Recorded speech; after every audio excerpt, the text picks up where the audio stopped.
Really ఎంత మందికి చాలా మంచి ప్రెసెంటేషన్ చూసామన్న ఫీల్ వచ్చింది? రియల్ హార్ట్ఫుల్ గా చెప్పండి. ఓకే, ఇక్కడ ఉన్న వాళ్ళలో ఎంతమంది ఇళ్లలో ఈ కెంగన్ మిషన్ ఉంది? Raise your hands. ఎంతమంది ఇళ్లలో కెంగన్ మిషన్ ఉంది ఆల్రెడీ? ఓకే, ఆల్మోస్ట్ ఒక 10-15 పీపుల్. నా హ్యాండ్ కూడా రేజ్ అయి ఉంది. ఓకే, ఎప్పుడైతే నాకు కెంగన్ మిషన్ గురించి తెలిసిందో, ఓకే, దాని మీద నేను రీసెర్చ్ చేసిన తర్వాత నాకు పూర్తి నమ్మకం వచ్చింది. వెంటనే మిషన్ నేను పర్చేజ్ చేశాను. చేసిన తర్వాత అది నేను మిషన్ గిఫ్ట్ ఇచ్చింది నా పేరెంట్స్. నాకు హ్యాపీగా అనిపించిందంటే మా పేరెంట్స్ కి నేను ఇవ్వగలిగిన ద బెస్ట్ గిఫ్ట్ ఏంటంటే ఇదే అనిపించింది. ఓకే, ఎప్పుడైతే నా పేరెంట్స్ నేను గిఫ్ట్ ఇచ్చాను, మా మదర్ కి అనేక విషయాలు అంటే కంటిన్యూస్ గా సఫర్ అయ్యి 3-4 హెల్త్ ప్రాబ్లమ్స్ ఏవైతే ఉన్నాయో అవి కంప్లీట్ గా లేకుండా పోయాయి. అది కూడా విత్ ఇన్ 20 days.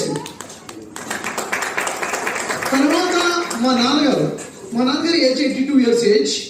మా నాన్నగారు ఈ వాటర్ తాగుతూ 2 months తర్వాత ఇంటరాక్ట్ చేసి ఎలా అనిపిస్తుంది, మీ ఫీడ్బ్యాక్ ఏంటి అని అడిగారు. మా నాన్నగారు చెప్పింది ఒకటే, ఒక 20 years వెనక్కి వెళ్ళినట్టుగా ఉంది నాకైతే అని చెప్పాను. 20 years వెనక్కి వెళ్ళినట్టుగా అనిపించింది అని చెప్పాను. ఓకే, అయితే ఓవరాల్ గా అసలు నేను ఇప్పుడు మిమ్మల్ని ఈ సెషన్ 2 గంటలు చేసి డిన్నర్ చేసి మనం హాయ్ బాయ్ చెప్పి ఇట్స్ టైం పాస్ సెషన్ అయితే కాదు. ఇది టైం పాస్ కోసం అయితే కాదు. ఇక్కడ ఉన్న ప్రతి ఒక్క వ్యక్తి యొక్క టైం చాలా వాల్యూబుల్. ప్రతి ఒక్క టైంకి వాల్యూ ఇచ్చుకుంటూనే ప్రతి మినిట్ కూడా యూజ్ చేసి మేము ప్రయత్నం చేసాం. వ్యాలిడ్ ఇన్ఫర్మేషన్ ఇచ్చే ప్రయత్నమే చేసాం ఇక్కడ. ఓకే, అయితే మీరు భయపడను అంటే కొన్ని విషయాలు చెప్తాం, చెప్పమంటారా? 2030 వరకు, అంటే 2030 అంటే చాలా దూరం ఉందా దగ్గర ఉందా? 8 years దగ్గర ఉందా దూరమా? దగ్గర దూరం అనేది ఇప్పుడు నేను చెప్పబోయే విషయం మీద ఉంటుంది. 2030 వరకు మన భారతదేశంలో 85 కోట్ల మందికి క్యాన్సర్ రాబోతుంది. ఉన్న జనాభా ఎంత? 125-130 కోట్లు. 85 కోట్ల మంది కంటే ఎంత పర్సెంటేజ్ అయిపోయింది?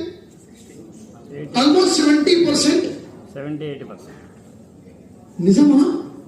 అవునా? అంటే ప్రతి 10 మందిలో 7గురికా? ప్రతి 10 మందిలో 7గురికా? అంటే ప్రతి 2 ఇళ్లలో ఒక వ్యక్తిగా?